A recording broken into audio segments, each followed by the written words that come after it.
All right, you've heard this story. You might have seen it on Facebook. It went really through social media pretty much like wildfire. A story about a case in South Carolina where there was a gunman and luckily someone with a concealed weapon, and that really ended up saving lives. You mean that didn't make national attention from the media? It's interesting. It did not. Oh my gosh! It did not make the big attention you might expect. And Evan Brown is on right now. Good morning, sir. Good morning. What do we know about? I've noticed that some people are trying to discredit the story. It really wasn't a mass shooting. What really was the story out of this in South Carolina? Sure. Now, this isn't a situation where someone was coming to do mass harm. So we want to make sure that we delineate that and make it different. Understand that this is a bit different, than what happened in Orlando. But someone had gotten into an argument at a nightclub in Lyman, South Carolina. It's outside Spartanburg. And they started shooting people. And this person who did the shooting shot 3 people, wounded them, started shooting at a 4th. He missed that 4th person, but that 4th person happened to have his own firearm with him. He was lawfully carrying with a concealed carry permit.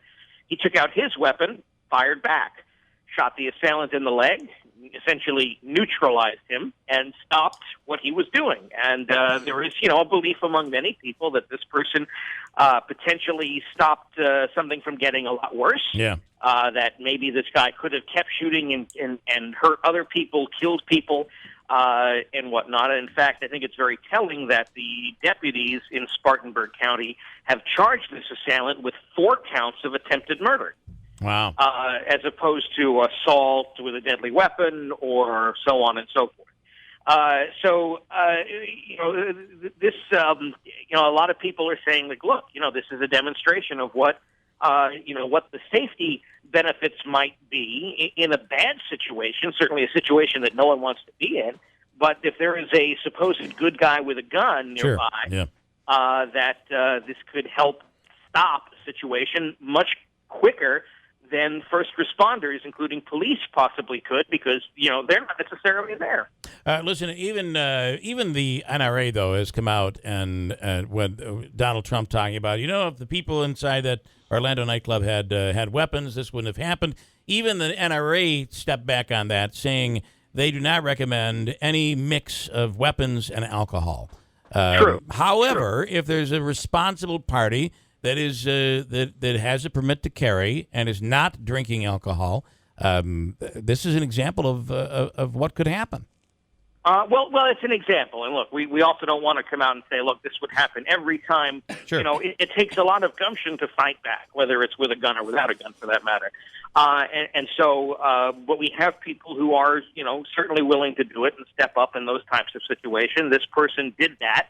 I think it's obvious. It's also a bit more obvious since the police there are not charging this concealed carry weapons holder with anything. Right. He's considered to have acted in self-defense and defense of others, and that was lawful. Pretty amazing story, no doubt about it. Evan Brown, Fox News, thanks so much. You got it. Take care. What do you take out of that? I mean, the problem is Trump is coming out and saying, if everybody had guns inside that Orlando club, it would have been a completely different situation. It might have been. The problem that you have in a nightclub like that is when police come in, who's the good guy, who's the bad guy, it becomes a bit confusing. This was outdoors. This was a different setting, and it worked. Yeah, it's great. Yeah. He probably saved at least 4 lives. At the very least, you don't know how far this guy was going to go, but he was shooting at a crowd of people.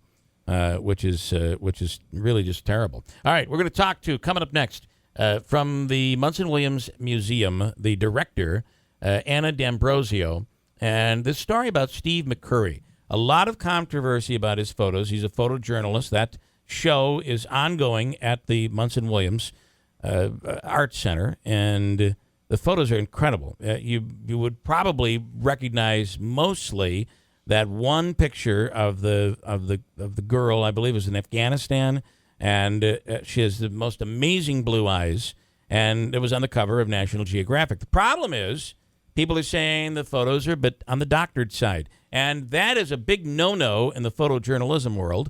The rest of us probably looking on and saying, well, they did a little Photoshop. What's the big deal? That is something, as Christine talked about yesterday, that is a no-no in journalism, right? This is something that is never to be done. Even if there was a flaw, it should not be repaired, right? Never, ever should be repaired. We'll talk about it with Munson Williams coming up next, 8:17 at WIBX.